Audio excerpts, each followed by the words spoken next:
Здравейте, приятели! Миналия път говорихме за това колко е важно да имаме едно по-добро разбиране за политиката, тъй като промяната в обществото се извършва отдолу нагоре.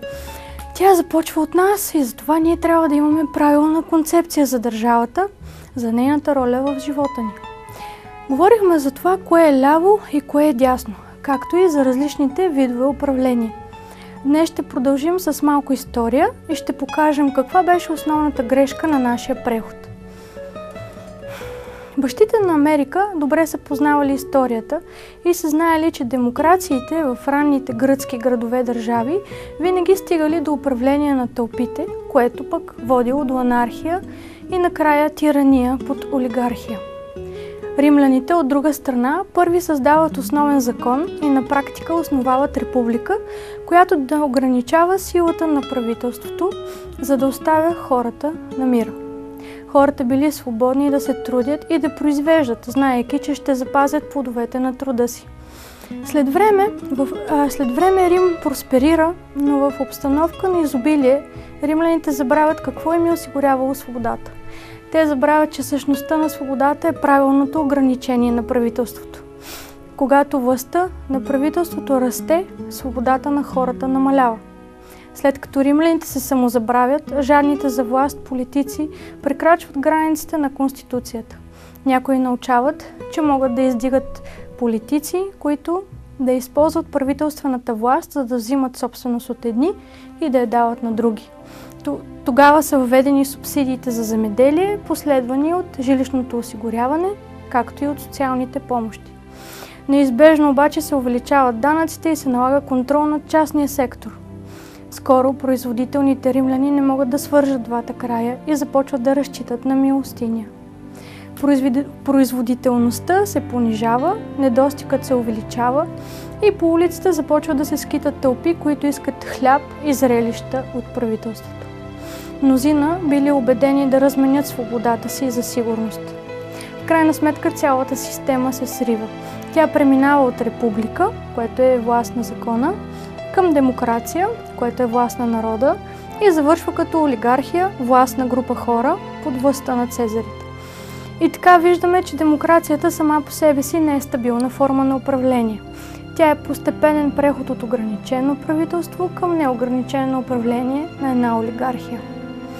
И така, да си изясним, защо ни е нужна държава и държавно управление?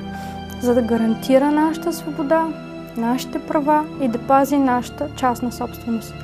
Човек може да бъде свободен да работи и да се развива свободно, само ако безопасността му е гарантирана, както и тази на неговата собственост.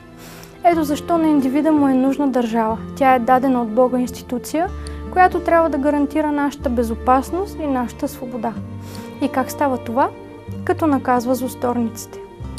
На практика легитимната държавна функция се изпълнява от полицията, съдебната власт и армията. Нито повече, нито по-малко. Всички останали области от обществения живот са били принудително иззети от тоталитарната държава, която се стреми към все по-големи данъци, все по-голям просперитет за група хора, които стоят на върха, и все по-малко свобода и възможности за развитие на гражданите, от които се издържа. Истината е, че ролята на държавата не е да ни образова, нито да се грижи за децата ни, нито да контролира икономиката. Нейната роля не е да се грижи за сирачето и за вдовицата, нито да осигурява нашето здраве. Нейната роля не е да осигурява старините ни, нито да взема решения вместо нас. Социалната или тоталитарната държава претендира, че прави именно това. Но всъщност истината е, че тя облага с непосилни данъци своите производителни граждани. Тя акумулира огромна част от тези пари и пуска по някоя троха за всички тези държавни институции и за социално слабите. Може би последните ми думи ви карат да изгубите почва под краката си и да се чудите как бихме могли да оцелеем и да се справим, ако всички тези сектори преминат в частни ръце. Как ще си позволим частни училища, доброволно финансирани социални дейности, частно здравеопазване и така нататък? Тези въпроси са съвсем логични и за това ще ги разгърнем подробно в следващите серии. Но все пак, за да не виси този въпрос във въздуха, трябва да подчертаем, че българската държава в сегашния си вариант ни взима принудително между 70 и 80% от доходите под една или друга форма, за да издържа всички тези държавни структури и цялата тежка административна машина, която така или иначе не служи за нищо друго, освен за развитие на корупцията. В резултат малкият и среден бизнес се сриват, хората нямат възможност за развитие и просперитет.